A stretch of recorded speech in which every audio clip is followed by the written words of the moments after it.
Hi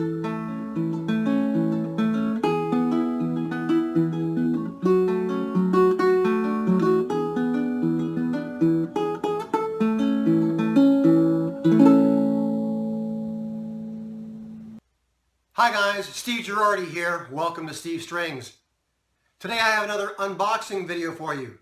Today I'll be looking at the Aklot bamboo U-bass or bass ukulele. Let's go ahead and get started.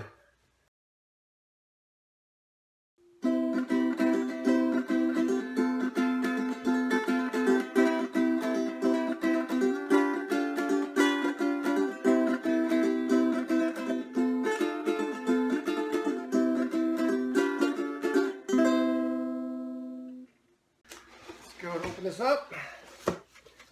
All right. So I can see here this comes with a number of things. For starters, it comes with a pretty hefty shoulder strap. It comes with a couple of lithium batteries, and that's to go with the EQ that's in it. It also has a guitar humidifier, which is nice, or in this case, ukulele humidifier. Let's see here. And it does come with a pretty nice gig bag. Now the other Aklot gig bags I've seen lately have been sort of gray ones. This one's black, but it has that sort of new Aklot logo on it. So let's go ahead and go over the gig bag before we dive into the instrument. All right. Okay, so the gig bag you can see is this fairly dense canvas. It's fairly thick. It does have two shoulder straps, and I don't know if you can see this, but it also comes with this little hook, which I like. You can hang it up on a hook on the wall. It does have a pocket here. It doesn't have a lot of depth to it this way, but certainly it will accommodate probably sheet music and some other things. And again, it looks like it opens up all the way, which I do like. So not a super thick gig bag, but certainly good enough to get the job done. Let's go ahead and look at the instrument. You can see here it does come with a Allen wrench to go with the truss rod inside. And for the big reveal. Okay. To start off here, you can see that it has this sort of wave shape to the headstock. I've heard some folks suggest that looks kind of like Gumby. You can see it has these black nuts, and I believe it's ABS, and it has an ABS saddle. These black strings are Aquila Thunder Black. I'm not sure if y'all can see that. But these are Aquila Thunder Black strings. This instrument is all bamboo. That is to say, except for the hardware and such. And you can see here that it has these fairly substantial black tuners that I think look quite good with this instrument. This has a black ABS nut, and you can see it has black position markers on the face of the ukulele, and also here on the sides of the ukulele. Also, you can see it does have an equalizer here, an EQ. And this one is not a branded one, but it has a volume, bass, middle, and treble, and it also has a built-in tuner to it. Okay. You can see that you have access to the electronics through the back side of this ukulele, which is not a typical kind of thing, but I'm sure that will be convenient if you need to get in there and access the electronics. This also comes with black strap buttons on the heel and also at the tail of the lower bout. And from looking at this instrument, Aklot makes another U-bass, and it's one that's ebony, and it's a fretless U-bass, and I've done a review of that. You can see a link for that up here. But this one does have frets. And if you look here, these are very substantial frets. I'm not sure if you can see this, but this instrument has a radiused fretboard. Let's talk a bit about this construction. As I said, this is all bamboo, and it is not a laminate, as you think of laminates like plywood, which is one layer laid on top of another. Rather, the soundboard of this is pieces of bamboo that have been basically glued together side by side. Just like a typical solid-topped instrument that has maybe two pieces of solid spruce, they're typically book matched, which means they're glued together with one seam down the middle. So these are all one layer thick of bamboo, but they're multiple seams that are holding it together on the soundboard, the back, and also on the sides. The neck is interesting in that the neck has these sort of strips going along the length of the neck, but the heel piece you can see it changed, and those are more horizontal layers that have been stacked. This instrument, it does have a scarf joint at the headstock, and interestingly, it also has a layer of bamboo veneer just to give it a nice clean look on the headstock.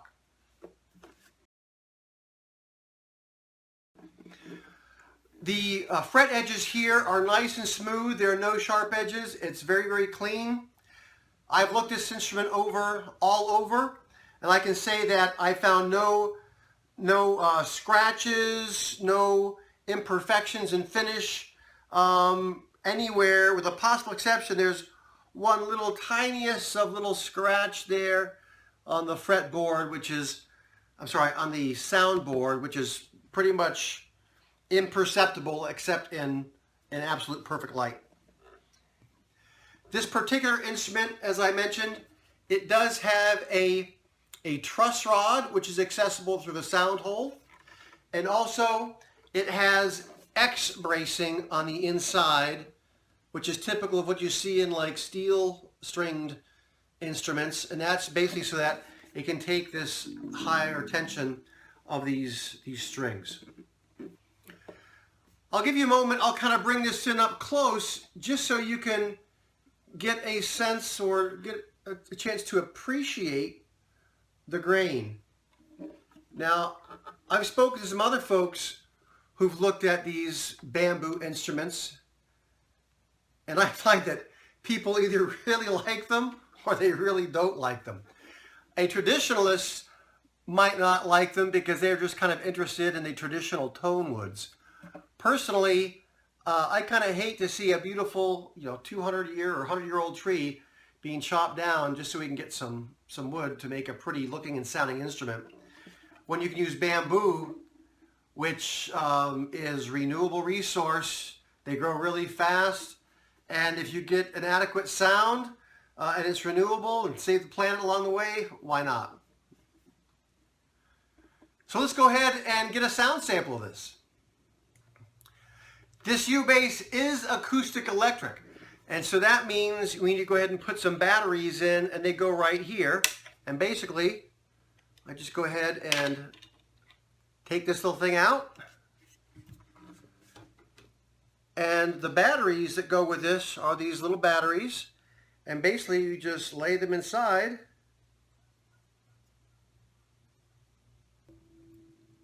So once you get the batteries in this thing, you just slide it in.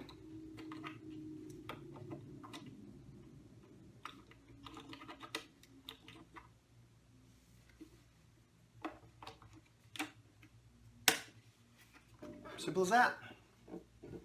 All right, I've got this all tuned up and plugged in, and it's a bass. I should say that after I put the batteries in here, they went in really tight, and I thought maybe I got them in backwards. And I plugged it in, and it wasn't working, so I did have the batteries in backwards. And so just be aware of that. And because when I went to get this out or open, just using my fingernail, I wasn't able to get a grip on it enough to open it. So I actually had to get some needle nose pliers to get a grip on this little lip here in order to take the batteries out. So just be aware of that. It may just be an issue of this one, but taking the batteries out was tricky because there's a spring in there that pushes on the batteries to get a good contact, and it was just snug, and so I really couldn't just get a hold of it with my nail and pull it out. I had to use some clips. All right, so I brought this up to pitch, and I've let it been sitting a while and retuned it a few times as the strings are stretching out. And I should say that I checked the intonation of this, checking the open string and then fretting it at the 12th fret. And the intonation is good, all except for the treble string, or the highest of the bass strings, and it is just slightly sharp at the 12th fret, just slightly. But otherwise, intonation is good. Also, I went up and down the fretboard, looking to see if there's any things like string buzz or things like that. And I should say that depending on how hard you pluck this, you may get some buzz. Because like here, if I pluck it sort of gently, I don't get buzz. But if I pluck it hard, I get buzz. But again, because you have the amplifier, you don't really have to pluck it that hard. But I do get a little bit of buzz on that on the A string if I pluck it really hard. You hear that? If I pluck it hard, I get some buzz.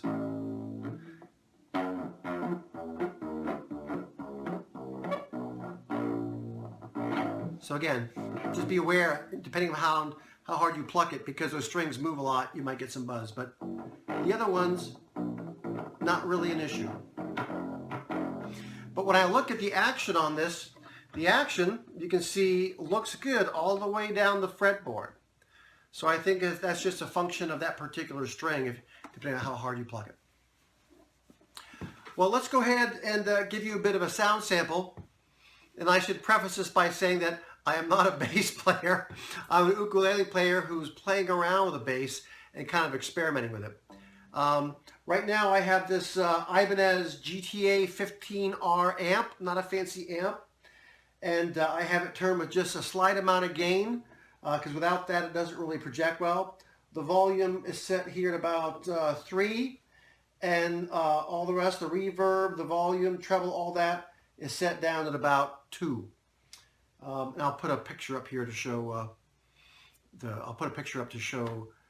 settings.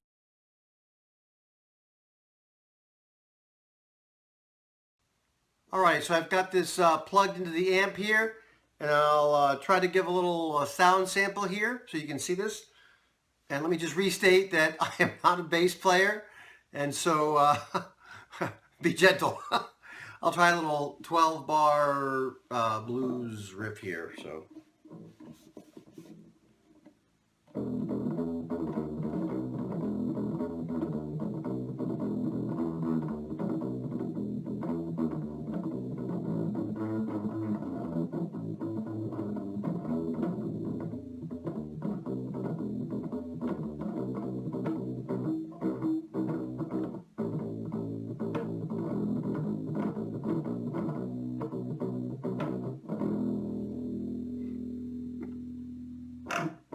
So there you go, a little 12-bar blues. I'll go ahead and play around with this for a while and come back and give you a full review later on. If you've had a chance to play the Aklot Bamboo U-Bass, I'd love to hear your comments about it below. If you've found this helpful or interesting, please give a thumbs up. If you aren't already a subscriber, please subscribe. I'd love to have you see more of my videos. Thanks for watching.